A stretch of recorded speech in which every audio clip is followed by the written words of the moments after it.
Now I will like to call upon Shubham Sharma from RSC Jhansi.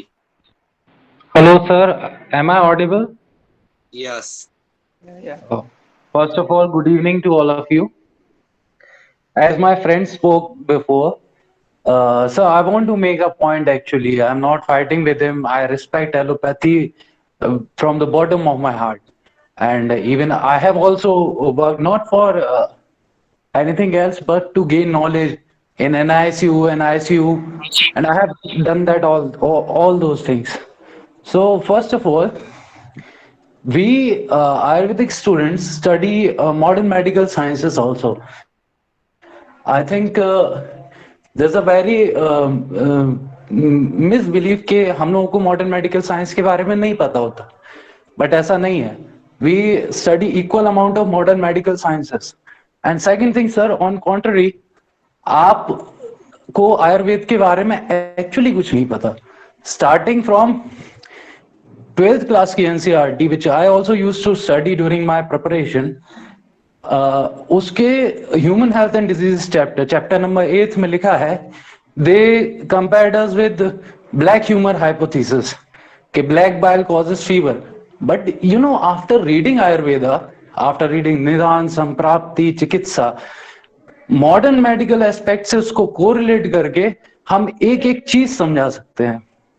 Second thing, sir, Ayurveda is not about only using Gilois, cinnamon, or something. We are also using lab-approved medicine. We have pharmaceutical companies who are working day and night. Third thing about emergency. Sir, अभी तक ये बात आप deny नहीं करेंगे कि आपके संगठनों ने आपने हम लोगों को बिल्कुल दबाया है, sir. I am very sorry, but I like to speak to the point कि अभी तक कोई भी किसी भी संगठन का काम होता है, and being a student of science, science means to know, but do you try to know Ayurveda? Do you try to understand Ayurveda? Sir, with due respect, आपको आयुर्वेदा के बारे में बहुत सारी चीजों का मिसकंसेप्शन है. जैसे फॉर एग्जांपल ले लें, कुछ लोग बोल रहे थे कि हम लोग भी प्रेफर करते हैं सूंठ के लड्डू देना इन जेस्टेशनल डायबिटीज, और मतलब जेस्टेशनल डायबिटीज होगी तो क्या सूंठ के लड्डू दोगे? सर, जैसे आपके पास एक चॉइस ऑफ ड्रग है, हमारे पास भी है. सेकंड थिंग इज आयरन के बारे में, सर वी हैव भस्मास. उसका एक पूरा पैरामीटर है कि आप उस पैरामीटर पे वो लोगे, वो कोई हार्म नहीं करेगी. We use Maran for that. Our iron supplement doesn't cause any kind of indigestion. The most common side effect of iron sources that it causes indigestion. So these are some basic things. Second thing is sir कि आप लोगों को problem क्यों हो जाती है? हमारे Ayurvedic injections develop हुए, हम एनजी ट्यूब से अपना काढ़ा देते थे, because we are studying those instruments. We are studying, and they were not at all developed by allopathy doctors. They are given by the various branches of sciences. और third thing है sir कि देखिए, कभी job आती है, इतने सारे हमारे प्राइमरी हेल्थ सेंटर हैं, सेकेंडरी हेल्थ सेंटर हैं, कम्युनिटी हेल्थ सेंटर हैं, वहां पे डॉक्टर्स नहीं है. आम जन जन तक, गांव गांव तक आज इलाज नहीं जा पाता है. Sir, it's not about Ayurveda and allopath, it's about humanity, it's about science, it's about to know. I agree. Ayurveda also have side effect, and modern medicine also have side effect. But sir, कभी आपने science के point of view से ये सोचा कि जो आपकी दवाइयों के साइड इफेक्ट्स हैं वो हम आयुर्वेदा से भी तो एनकाउंटर कर सकते थे? या आयुर्वेदा को इंजेक्शंस जो उन्होंने डेवलप किए थे, या काढ़ा हम एनजी ट्यूब से दे रहे थे, तो वो भी तो मॉडर्न मेडिसिन में वर्क कर सकता था. सर, आज आप अपना स्टाइपेंड बढ़ाने के लिए स्ट्राइक कर देते हो, इमरजेंसी बंद कर देंगे, आप अपने लिए वो करते हो. सर, हम तो कोई संगठन से एसोसिएटेड नहीं है, but being a doctor, something happens wrong, like अभी असम में हुआ, या फिर किसी डेंटिस्ट के संग हैदराबाद में होता हो, we have performed candle march, we have protested against it. But when it comes to support our pathies, where are you sir? Where are you? So बस ये मेरा क्वेश्चन है। आखिरी चीज जो मैं बोलूंगा, जल्दी वाइंड अप करूंगा, कि as Ayurvedic student, as humanity, as students of science, सबसे पहले सर आप रिस्पेक्टेड डॉक्टर्स हैं एलोपैथी के, साइंस को रिस्पेक्ट करिए, थोड़ा सा आयुर्वेदा के बारे में थोड़ा सा नॉलेज और ले लीजिए। जितना हम मॉडर्न मेडिकल साइंस पढ़ते हैं, आप थोड़ा सा आयुर्वेद और पढ़ लीजिए sir, please, it's my humble request. Second thing is sir, कि नेक्स्ट टाइम अगर गवर्नमेंट कोई ऐसा इशू करती है कि, क्योंकि सर ये तो गलत बात हो गई ना, अंग्रेज को समझाने के लिए we have to speak English, तो ऐसे ही आपके पैरामीटर्स में हमें अपनी पैथी को प्रूव करने के लिए we need your that are not your instrument, that are not your instrument, actually they were developed by any others sciences and other department of medical sciences. So we need those instruments to prove to you, to make you understand that what they are saying, what is nidan, what is samprapti of jwar. So you go and read chapter number 8, first paragraph. It's given कि they compared us with the good humor hypothesis with Hippocrates. But आप किसी Ayurveda scholar से पूछिए, वो आपको पूरी निदान से लेके संप्राप्ति से लेके चिकित्सा बताएगा, और कितना साइंटिफिक है हमारा शोधन वो भी बताएगा। आज सर आपके यहाँ एक पंखा खराब होता है ना, तो मीडिया और सारे मिनिस्टर आके वहां पे अपना मतलब विचार व्यक्त करते हैं, सब कवर करते हैं। हमारा तो सर कोई इंफ्रास्ट्रक्चर भी देखने नहीं आता, आपको ये भी अग्री करना पड़ेगा। But with very few sources और इतने इतने सारे डेप्रिविएशंस के कारण भी हम प्रॉस्पर कर रहे हैं सर। तो एक बात तो आप भी अग्री करेंगे ना कि हमारी पैथी में कुछ तो दम होगा, जो इतने साल हम टिक गए। बहुत दुख होता है, और सबसे ज्यादा मैं अपील करूंगा अपने जो यंग डॉक्टर्स हैं उनसे कि आप बैठिए, आपके सेकंड, आप ओपीडी के बाहर बैठिए, आपका काम सिर्फ डेटा कलेक्ट करना है, आप करिए। अब तो इंडियन गवर्नमेंट ने साइट भी खोल दी उसके लिए, आप अपलोड कर लिए। मेरे सीनियर्स हैं, उनसे भी मैं यही अपील करूंगा कि sir we need to stand together, we need to prove this work. आज अगर हमने साइंस के लेवल पे सोचा होता, तो नो डाउट हमारे इंडिया ने हेल्थ केयर डिपार्टमेंट को आयुर्वेदा और एलोपैथी के थ्रू बहुत कुछ दिया होता, इस वर्ल्ड को इतने सारे प्रोसीजर्स दिए होते कि अगर जो साइड इफेक्ट हो भी रहा होता उसको भी एनकाउंटर किया होता। I'll not take too much time. Thank you so much for letting me speak. Thank you very much.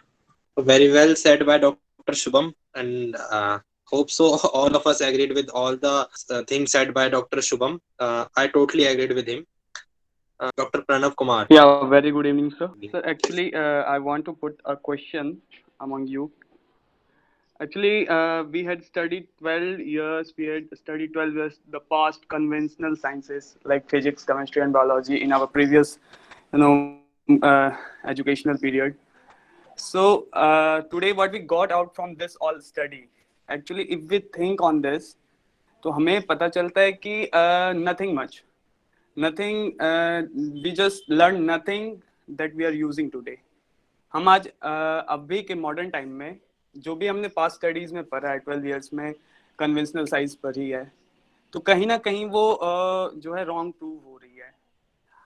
अभी के टाइम में मैं जो मैसेज कन्वे करना चाह रहा हूँ कि जो अभी मॉडर्न एरा में जो साइंस है, क्वांटम साइंस, क्वांटम फिजिक्स, जो कि एक होलिस्टिक साइंस है, जिसमें कि हम अपने एक बॉडी को, एक ऑर्गन को पूरे इन्वायरमेंट से, पूरे कस्मोस से जोड़ करके रख करके देखते हैं, और nothing is out of this. हम ये भी सोच सकते हैं कि जो हमारी बॉडी है वो एक सिंगल सेल से इवॉल्व होते होते आज we are carrying trillions of millions of trillions of living cell, and we are a close system, we are connected through the cosmos, through the nature, and despite of this, yeah, actually, so despite of this, we are focusing on a different kind of science which follows like our whole system is a kind of machine where every part works as like a, our respiratory system is the different kind of thing. So in this perspective, I want to say whether Ayurveda, a holistic science from 1000 and 2000 years back, they have a great approach towards the science which is actually exists, which on which we have to work, on which we have to pursue the holistic science, the quantum science. But still we are bothering us on the just kind of thing, जैसे कि एक medicine को लेकर के और एक मतलब कि पैथी को लेकर के हम आपस में रूड हो रहे हैं, आपस में काफी चीजें मतलब कि आजकल देश में हो रही है, बस लड़ रहे हैं पैथी को लेकर के। हम अपने रिसर्च को रिसर्च का मतलब ही क्या हुआ, रिसर्च का मतलब हुआ we are finding the things जो पहले थी उन पे वापस से रिसर्च करके। मॉडर्न मेडिसिन में हम लोग रिसर्च में देखते हैं कि वही चीज हर साल, अभी लास्ट 20 years बिफोर जाओगे आप देखोगे कि काफी सारे जो मल्टी न्यूट्रिएंट्स होते हैं, मल्टीविटामिन होते हैं, तो उस पर रिसर्च स्टार्ट हुआ।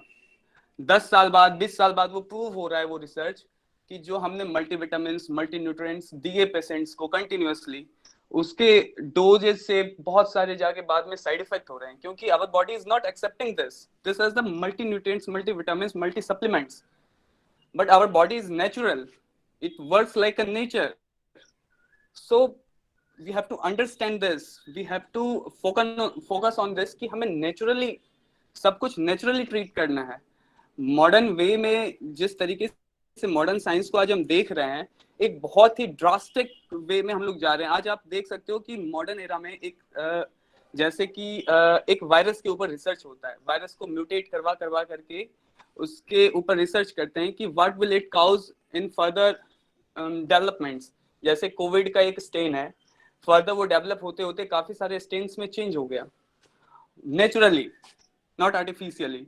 बट वो उसके नेचर को यदि हम देखें, उसके नेचर को देख करके हम अपने आयुर्वेद के और काफी सारे ऐसे जो पैथोजेंस के जो एंशिएंट नॉलेज हैं उससे अगर जो हम इसको कोरिलेट करें, जैसे हमारे आयुर्वेद में जनपदोध्वंस से दे रखा है कि ये नेचुरली जो अकर हुए हैं भूत आवेश जन या फिर काइंड ऑफ एक्सटर्नल एक्सट्रीमिटीज से जो हमारे बॉडी में वायरस या काइंड ऑफ जो भी डिजीज आया है, तो इसका काउज नेचर है, ना कि इसका काउज कोई मैन मेड या फिर ये है।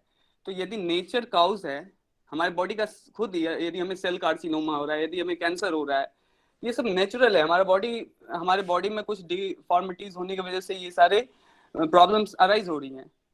तो जब तक हम, चाहे कोई भी पैथी हो, कोई भी डॉक्टर से, कोई भी साइंस हो, जब तक हम इसे नेचुरल वे में नहीं देखेंगे, हमारा बॉडी नेचर के लिए कैसा बिहेव कर रहा है, नेचुरली इसमें कैसे हम कॉम्प्लायंसेस कर सकते हैं, कैसे इसे इनहेंस कर सकते हैं।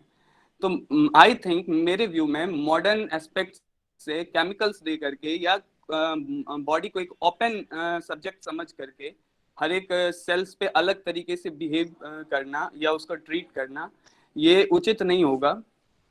हमें चाहिए कि मैं अपने एस्पेक्ट से बोलना चाहता हूँ कि हमारा जो साइंस है, आयुर्वेद, इवन जो हमारे वेदास हैं, they are totally proven itself, वो इटसेल्फ में एक साइंस है। यदि हमें उसके ऊपर रिसर्च करने का सही तरीके से, यदि उसके ऊपर रिसर्च करें, उसके ऊपर रिसर्च करने के लिए रिसोर्सेस हमें मिले गवर्नमेंट के थ्रू से, तो ये ह्यूमन वेलबींग के लिए बहुत ही अच्छा स्टेप होगा। और मैं चाहूंगा कि जो भी हमारे मॉडर्न साइंस पढ़ने वाले हैं, एलोपैथ हैं, आयुर्वेद के हैं, सब लोगों को इसके तरफ ध्यान देना चाहिए, क्योंकि डे बाय डे हम देख रहे हैं एक रियलिटी है कि मॉडर्न ट्रीटमेंट बहुत ही ज्यादा कॉस्टली होते जा रहा है, बहुत ज्यादा कॉस्टली। एक ट्रांसप्लांट सर्जरी के लिए या फिर एक हार्ट सर्जरी के लिए बहुत ज्यादा पैसा देना पड़ता है, जो कि सब लोग अफोर्ड नहीं कर सकते। हमारी 70% ऑफ जो आबादी है हमारे इंडिया की, ऑलमोस्ट मिडिल से भी बिलो है। आप अभी देखोगे हमारी जीडीपी इतनी कम हो गई है कि हम इतना अफोर्ड ही नहीं कर सकते, अपने को खेत बेचना पड़ता है। तो इसके लिए हमें चाहिए अप्रोच लेना है कि हमें साइंस में जाकर के कुछ तो बेनिफिट मिले, कि जिससे कि लोगों का कम से कम मतलब कि रिसोर्स में इलाज कर सके, नेचुरल वे में इलाज कर सके, जिससे कि इकोनॉमिक स्टेटस भी सही हो, सोशियो इकोनॉमिक स्टेटस भी सही हो। और जो साइड इफेक्ट्स की बात आती है, तो मैं टोटली क्लियर कर देना चाहता हूँ कि हमारी बॉडी नेचुरल है। किसी भी नेचुरल सब्सटेंस को लेकर के inappropriate dose, inappropriate manner, हमारी बॉडी साइड इफेक्ट काउज नहीं करेगी। तो this all I want to say sir. Thank you so much. Thank you doctor Pranav. as we all know, we are going through this crisis COVID-19. So एक अपनी एक knowledge है जो सभी के लिए शेयर कर सकता हूँ, हो सकता है किसी को काम आ जाए। तो कुछ ऐसी मेडिसिन बताना चाहता हूँ आयुर्वेद की, जो बिना किसी कंसल्टेशन के आप घर पे ले सकते हैं।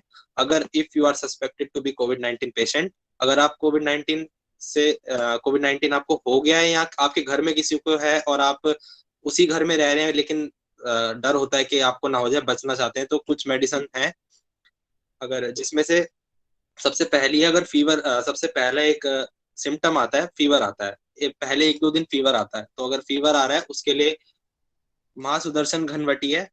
इसका एक एक्टिव इंग्रेडिएंट है चिरायता, जिसका बोटेनिकल नेम एंड्रोग्राफाइस पेनिकुलेटा है।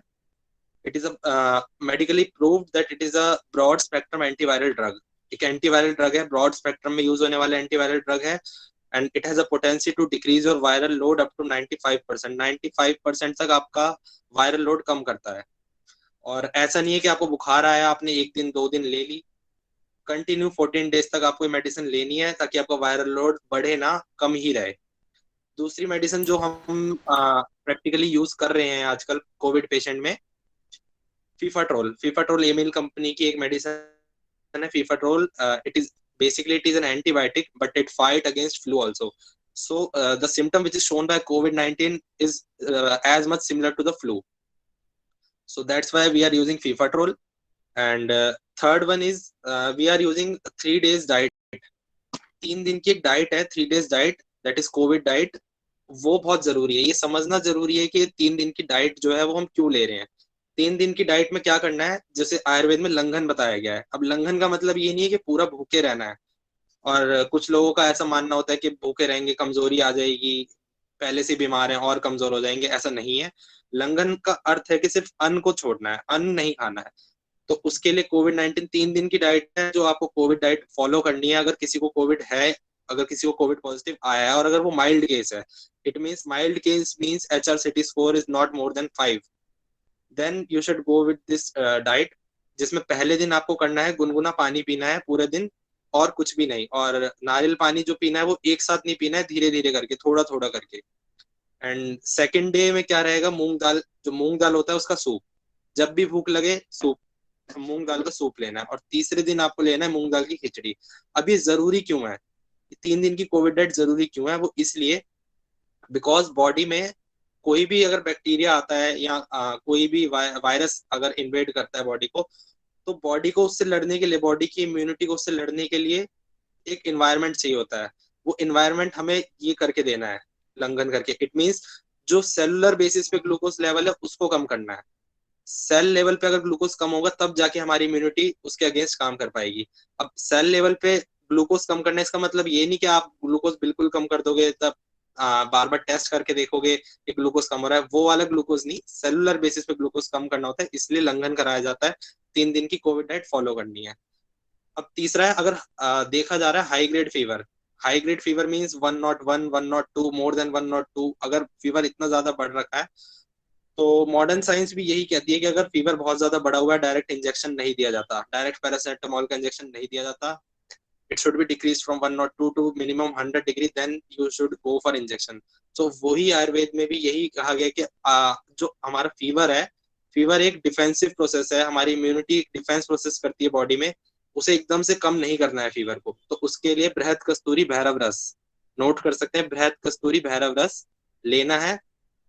और देखा गया है कि इसका एक सिम्टम है डायरिया, डायरिया भी बहुत लोगों को हो रहा है कोविड में। तो डायरिया ज्यादातर 1 से या 2 दिन ही देखा गया है, इससे ज्यादा नहीं देखा गया। किसी को कोविड हुआ है तो उसे 1 से 2 दिन डायरिया रहता है, उसमें आप संजीवनी बटी दे सकते हैं। और वॉमिटिंग ज्यादातर फीमेल्स में देखी गई है, उसमें आप अमृत धारा 4 ड्रॉप्स SOS, यानी कि जब जरूरत पड़े अमृत धारा की 4 ड्रॉप्स दे सकते हैं। और लास्ट जो है वो है ब्रीथ होल्ड एक्सरसाइज, यानी कि आपको अपनी सांस रोकने की एक्सरसाइज करनी है। अब देखा गया है आजकल ऐसा हो रहा है कि सब लोग अपना अपना ऑक्सीमीटर लगाए बैठे हैं, जैसे ही उनकी 95 से कम जाती है घबरा जाते हैं। उसके बाद जाते हैं HRCT कराने, HRCT स्कोर बढ़ा हुआ आता है। वो इसलिए आता है क्योंकि जो हमारा ऑक्सीमीटर है, पल्स ऑक्सीमीटर, उसमें ये प्रॉब्लम है कि वो आपको जब कम होता हुआ दिखाएगा आपका ऑक्सीजन लेवल, जब तक कि आपके 30% लंग्स इन्वॉल्व हो चुके होंगे। जब आपके 30% लंग्स इफेक्ट हो जाएंगे उसके बाद वो कम दिखाता है पल्स ऑक्सीमीटर, आपका ब्लड ऑक्सीजन लेवल। इसलिए सबसे अच्छे उसके लिए एक्सरसाइज और टेस्ट भी है ब्रीथ होल्ड एक्सरसाइज। आपको सांस लेनी है, रोकनी है। अगर सांस रोकने पे आपको कोई खांसी नहीं हो रही है या कोई तकलीफ नहीं हो रही है, इट मीन्स आपके लंग्स अभी इफेक्ट होना नहीं स्टार्ट हुआ। और लास्ट के जूस, जो कोविड पेशेंट होता है उसके परिवार वाले और खुद पेशेंट भी बोलते हैं कमजोरी है, इसे जूस दो। तो जूस मैं आपको बताऊं, किसी भी फल का जूस नहीं लेना चाहिए डायरेक्ट, क्योंकि आयुर्वेद में कहा गया है जो स्वरस होता है किसी भी चीज का, स्वरस किसी भी फल का हो चाहे किसी और का हो, स्वरस अगर लोगे तो वो पचने में उतना ही मुश्किल होता है। इसलिए स्वरस से ज्यादा बेहतर हिम कल्पना फांट कल्पना है। तो अगर किसी को जूस लेना भी है जरूरी, तो आधा ग्लास जूस और बाकी का उसमें पानी मिला के पिए, आधा ग्लास पानी और आधा ग्लास जूस मिला के पिए। और लापरवाही ना करें, अपने सिम्टम्स को बहुत कीनली नोटिस करें, एक एक चीज कीनली नोटिस करें, लापरवाही ना करें। बस यही कहना चाहूंगा। अब I will like to call doctor Nikhil. Yeah, thank you, Dr. Aditya, for sharing these medicine with us. Hope सभी को इसका फायदा मिलेगा। दोस्तों, मैं कुछ आपके सामने एक डेटा भी प्रस्तुत करूंगा जो कि बहुत जरूरी है। डेटा कुछ है तो आपके साथ शेयर करना बहुत जरूरी है। इससे पहले हम जो हमारे पार्टिसिपेंट्स रह गए थे उनको हम एक बार कॉल अप कर लेते हैं, अगर वो हैं तो हमारे साथ वो अपना बातें रख सकते हैं। डॉक्टर प्रदीप, अगर आप भी इसमें कुछ ऐड करना चाहें तो आप प्लीज कर सकते हैं। Doctor Pradeep. Good evening all. जैसा कि डॉक्टर रोबिन सर और डॉक्टर अवनीश सर ने बताया था कि हम सभी को मिलके काम करना है और मानव के लिए करना है। कि जैसे कि आपने देखा होगा कि कुछ दिन पहले एक विवाद हुआ था जिसमें कि बाबा रामदेव जी एक मोबाइल में देखकर पढ़ रहे थे कि एलोपैथी वाले ऐसे वैसे, बट उन्होंने कुछ कमेंट गलत किए थे जो डॉक्टर कोरोना में खत्म हो गए थे।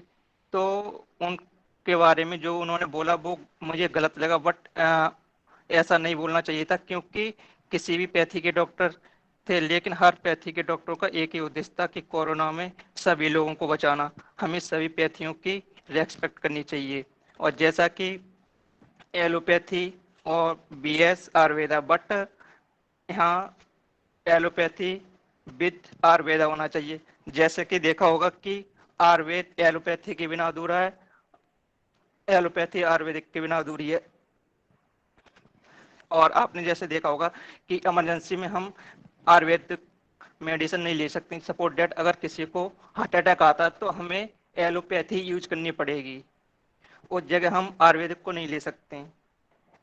इसलिए हम सब मिलके अगर काम करें तो बहुत बेटर होगा और लोगों को अधिक से अधिक स्वस्थ रख सकते हैं। Thank you so much doctor Pradeep, आपने अपनी बात रखने के लिए बहुत बहुत शुक्रिया। दोस्तों, इसी कड़ी में मैं आपके साथ कुछ हाँ जी डॉक्टर, मैं आपको इसी कड़ी में कुछ डेटा शेयर करना चाहूंगा। ये 2019 की रिपोर्ट है जिसमें इंडिया में एलोपैथ डॉक्टर्स 12,01,350 है, जिसमें 1,160 पीपल पे एक एलोपैथी डॉक्टर है। और वहीं आयुष डॉक्टर की अगर बात करें तो करीब 8 लाख आयुष डॉक्टर्स हैं। इसमें से आयुर्वेद के 4.5 लाख, होम्योपैथ के 2,80,000, यूनानी के 47,000, सिद्धा के 8,000 और नेचुरोपैथी के 1,700 डॉक्टर्स हैं। दोस्तों, अगर एलोपैथ के हम उस पे जाएं तो एलोपैथ 18 साल है 1810, उसमें जर्मनी के होम्योपैथ डॉक्टर सैमुअल ने एलोपैथ शब्द का यूज करा था। एलोपैथ मींस 2 शब्दों से बनाया था उन्होंने। एलो मींस अलग और पैथी मतलब डिजीज, मतलब बीमारियों को जो अलग तरीके से ठीक करे।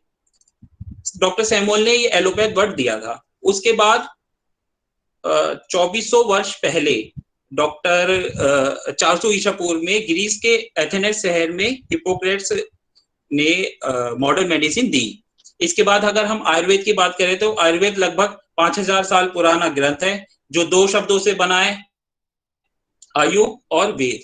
आयु का मतलब है जीवन, वेद का मतलब है ज्ञान या विज्ञान, यानी जीवन का विज्ञान। तो आयुर्वेद में आयुर्वेद का बहुत सारे वेदों में भी जिक्र है। जैसे अर्थवेद में 114 श्लोक आयुर्वेद के इलाज का जिक्र करते हैं। ऋग्वेद में 67 औषधियां, मेडिसिन आयुर्वेद की, उसमें उनका उल्लेख है। यजुर्वेद में 82 औषधियों का उल्लेख है। वहीं सामवेद में आयुर्वेद के मंत्रों और चिकित्सा का भी उल्लेख है। दोस्तों, आयुर्वेद को लगभग 2 भागों में बांटा गया है, धन्वंतरी संप्रदा और आत्रेय संप्रदा। धन्वंतरी संप्रदा का हमें जिक्र चरक संहिता में मिलता है, वहीं आत्रेय संहिता का हमें सुश्रुत संहिता में मिलता है। और सुश्रुत संहिता में हमको 100 से अधिक सर्जरी के बारे में जानकारी मिलती है, वहीं साथ ही साथ 650 से ज्यादा मेडिसिन का उसमें उल्लेख है। और आचार्य सुश्रुत को ही फादर ऑफ सर्जरी भी कहा जाता है, जो कि हम जानते हैं। आपको एक और अच्छी बात बताता हूं कि इस धरती पर, इस प्लेनेट पर और इस वर्ल्ड में 2500 साल पहले आचार्य सुश्रुत ने ही सबसे पहले प्लास्टिक सर्जरी करी थी। तो हमारे आयुर्वेद का भी बहुत महत्व है इस समाज में, इस देश में। दोस्तों, अब हॉस्पिटल्स की बात करें तो एलोपैथ हॉस्पिटल्स लगभग 69,000 इंडिया में है। वहीं आयुष डिस्पेंसरी 25,490 है। इसके अंदर आयुर्वेद की 15,520 डिस्पेंसरीज हैं। आयुष हॉस्पिटल्स की बात करें तो आयुष हॉस्पिटल इंडिया में 3600 हैं, 3600 ओनली, जिसमें आयुर्वेद के हैं 2280, 2280 आयुर्वेदिक हॉस्पिटल है। अगर हम मेडिकल सीट्स पे जाएं तो एमबीबीएस की सीट्स 85,000 है।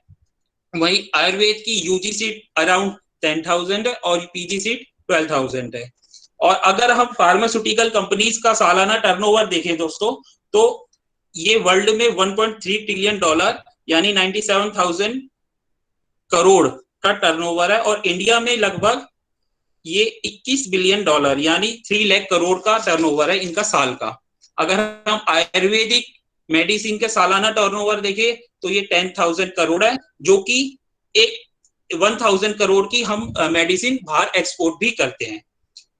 दोस्तों, 2018 में आयुर्वेदिक मेडिसिन का सालाना टर्नओवर 30,000 करोड़ रहा था। अब एक्सेप्टेशन ये लगाई जा रही है कि 2024 में ये 71,000 करोड़ हो जाएगा, क्योंकि अभी कोविड में आयुर्वेद को बहुत महत्व मिला है। दोस्तों, आयुर्वेद की भारत में कंपनियां जो आयुर्वेद की दवाइयां बनाते हैं वो लगभग 8,000 से ज्यादा है।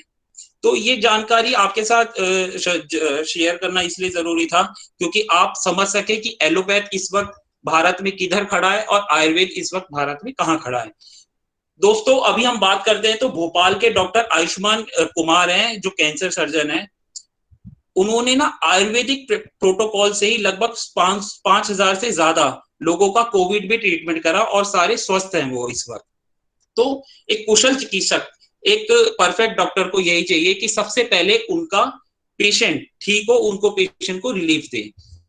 साथ ही साथ हमको आयुर्वेद और एलोपैथ में सामंजस्य की जरूरत है। दोस्तों, जो लोग आयुर्वेद को गलत बोल देते हैं, कुछ भी कमेंट कर देते हैं, तो उनको पहले खुले दिमाग से आयुर्वेद को जानना, समझना और पढ़ना चाहिए मेरे हिसाब से। बाकी एक और हम कल के डेटा की बात करें, सॉरी, ये 4 जून का डेटा है। तो 4 जून को all India institute of Ayurveda जो सरिता विहार दिल्ली में है, उसमें लगभग 600 से ज्यादा आयुर्वेदिक 600 से ज्यादा पेशेंट्स का आयुर्वेदिक और मॉडर्न तरीके दोनों से इलाज हुआ है। इस इंस्टीट्यूट की डायरेक्टर डॉक्टर तनुजा ने बताया है कि आईएम में दोनों कोविड वेव में अराउंड 600 से अधिक पेशेंट का ट्रीटमेंट हुआ था, जिसमें लगभग पहली वेव में 400 पेशेंट और दूसरी वेव में 200 पेशेंट का इलाज हुआ है। दोस्तों, इसमें 100% आयुर्वेदिक ट्रीटमेंट सभी को दिया गया था और करीब 7 से 8% को आयुर्वेद के साथ एलोपैथी ट्रीटमेंट भी दिया गया था और अराउंड 1 to 2% को रेफर करना पड़ा था।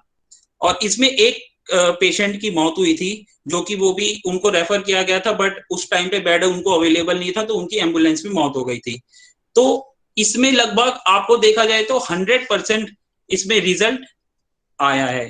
कोई भी व्यक्ति बिना कारण के एक्सपायर नहीं हुआ और इसमें 100% रिजल्ट आया है। आयुर्वेद और एलोपैथ को दोनों को मिला के इलाज करा गया। तो दोस्तों, इस इंस्टीट्यूट में खान पान से लेके पेशेंट का योगा प्लस उनका मेडिटेशन और काउंसलिंग वगैरह सब कराई जाती थी। तो इन सब से हम को समझना पड़ेगा कि सोसाइटी के लिए आयुर्वेद और एलोपैथ दोनों ही जरूरी है। दोस्तों एक और बात आपको बता दूं कि भारत के पास तो आयुर्वेद का खजाना है, साथ ही साथ एलोपैथ का एक गिफ्ट भी मिला है उनको। तो ये मिलकर सोसाइटी और भारत और वर्ल्ड की बहुत अच्छी तरीके से लोगों के स्वास्थ्य की रक्षा कर सकते हैं। इसी के साथ एक पॉइंट और है कि जो लोग आयुर्वेद पे क्वेश्चन उठा देते हैं, पिछली साल ही लास्ट ईयर ही आयुर्वेद को CCIM ने अराउंड 52 सर्जरीज के लिए परमिशन दी थी। उसको लेकर कुछ डॉक्टर और यहाँ तक कि हमारे IMA ने भी उस पेंडेमिक के दौर में भी प्रोटेस्ट कॉल करी थी और स्ट्राइक कॉल करी थी, जो कि सरासर हमारे हिसाब से, हमारे प्रोफेशन के हिसाब से बिल्कुल गलत था। उस पेंडेमिक में भी उन लोगों ने ये प्रोटेस्ट कॉल किया था। तो दोस्तों आयुर्वेद का तो मतलब ही स्वास्थ्य रखता है, स्वास्थ्य रक्षण मातुरस्य विकार प्रशमनचाय, स्वस्थ व्यक्तियों की भी स्वास्थ्य की देखभाल करना और जो आतुर हैं, जो बीमार हैं, उनके ट्रीटमेंट करना। तो दोस्तों इसी के साथ हम इस आगे बढ़ते हैं और ये भी जान लेते हैं कि इसी को सिद्ध करते हुए, इसी आयुर्वेद के प्रयोजन को सिद्ध करते हुए लोगों ने कोविड में भी अपनी इम्यूनिटी डेवलप करके आयुर्वेद के थ्रू कोरोना को हराया है। और साथ ही साथ अब ये जो ब्लैक फंगस है उसमें भी अगर पेशेंट यूज करें, जैसे वो नाक में अणु तेल या सरसों का तेल डाल रहे हैं, गार्गलिंग कर रहे हैं, गंडूस धारण कर रहे हैं और आयुर्वेदिक ट्रीटमेंट ले रहे हैं, तो ब्लैक फंगस भी उनको नहीं हो रहा। तो ये आयुर्वेदिक की एक ताकत है। दोस्तों अंत में यही उम्मीद करते हैं कि आप सभी को ये सेशन पसंद आया होगा। आप सभी को ये सेशन पसंद आया होगा और आपने बहुत कुछ जाना होगा, सीखा होगा, समझा होगा इस सेशन में। दोस्तों यूथ फॉर आयुर्वेदा आपके लिए आगे भी इसी तरीके से सेशन लाता रहेगा। और आपको एक और चीज मैं बता दूं, हमारा टेलीग्राम पे एक पेज है, एक चैनल है, आप यूथ फॉर आयुर्वेदा करके सर्च करें और उसमें जरूर आप ऐड हुइए। और लास्ट में दोस्तों मैं आप सभी का शुक्रिया अदा करता हूँ। हमारे चीफ गेस्ट जो डॉक्टर अविनेश और डॉक्टर रॉबिन सर आए थे, उन सभी का हम धन्यवाद करते हैं। और आप सभी पार्टिसिपेंट्स, आप सभी स्पीकर का बहुत बहुत धन्यवाद करते हैं। और आगे हम आशा करते हैं कि आयुर्वेद और एलोपैथ दोनों मिलाकर अगर हम ट्रीटमेंट करें तो इस समाज को एक अच्छी राह दे सकते हैं, एक अच्छा स्वास्थ्य दे सकते हैं। बहुत बहुत शुक्रिया, बहुत बहुत धन्यवाद। Thanks to all. Thank you so much doctor Nikhil sir. बस एक छोटी बात करना चाहूंगा। आपने जैसे हाँ जी कहा डॉक्टर कि IMA ने प्रोटेस्ट किया था पैंडेमिक के वक्त पर, उस पर एक छोटी चीज ये है कि सही बात है कि वो टाइम पे सारे भारतवर्ष में प्रॉब्लम्स थी और पेशेंट्स को ट्रीट करने की जरूरत थी। वो टाइम पे ICUs और इमरजेंसी केयर कभी बंद नहीं हुआ था कोई भी हॉस्पिटल में इंडिया में। तो ये नहीं कह सकते कि doctors are abandoning their duty. जहां तक वो बात है, अगर आपको याद होगा पैंडेमिक के स्टार्ट में कितना मिस ट्रीटमेंट हो रहा था डॉक्टर्स के साथ। यंग जूनियर डॉक्टर्स को अपने अपार्टमेंट्स, कम्युनिटीज से पत्थर मार के, धक्के मार कर निकाला जा रहा था, चाहे वो लेडीज हो या जेंट्स हो, और मिस ट्रीटमेंट हो रहा था, जबकि कोरोना के बारे में इतनी इंफॉर्मेशन भी नहीं थी। जब भी ये बेचारे युवा लोग जाकर अपनी जान दांव पे लगाकर पेशेंट्स को ट्रीट कर रहे थे, उसके बाद जब उनके साथ मिस ट्रीटमेंट हुआ, उन्होंने पहले प्रोटेस्ट नहीं की, पहले गवर्नमेंट को कहा, पहले IMA के थ्रू हम लोग ने जाके कंप्लेन की कि ये हो रहा है, हम ऐसे प्रोसीजर्स लाना चाहिए। But after the negligence of the government and the people of the country, obviously कोई भी अपनी जान को ऊपर रखने की कोशिश करेगा। Even doctors, you can't help patients unless you are healthy ना। तो इसलिए वो प्रोटेस्ट हुआ था। वो प्रोटेस्ट इतनी देर भी नहीं चला था and ICU and every emergency care was there in the moment. तो ये कहना कि वो सही नहीं था, you are undermining their side of the story. तो बुरा नहीं मानिए, but I wanted to share this information. Thank you so much doctor Syed. Actually मैं प्रोटेस्ट जो डॉक्टरों के ऊपर जो हिंसा हो रही थी, जो उनको मारा जाता, ICU में जाके लोग कर रहे थे, उसके खिलाफ नहीं। मैं ये कह रहा हूँ जो सर्जरी को 52 सर्जरी को आयुर्वेद वालों को 52 सर्जरी के लिए गवर्नमेंट ने अलाउ करा था, उसके खिलाफ जब IMA प्रोटेस्ट पे गया था, मैंने उस टाइम की बात करी। यहाँ तक कि अगर बात है कि किसी भी डॉक्टर के साथ कुछ भी गलत होता है, उसके खिलाफ तो हम सभी, चाहे वो कोई मॉडर्न साइंस का, कोई आयुर्वेद का, कोई एलोपैथ का हो, कोई होम्योपैथी का हो, कहीं का भी डॉक्टर, कोई भी डॉक्टर हो, उसके खिलाफ जरूर रहता होगा।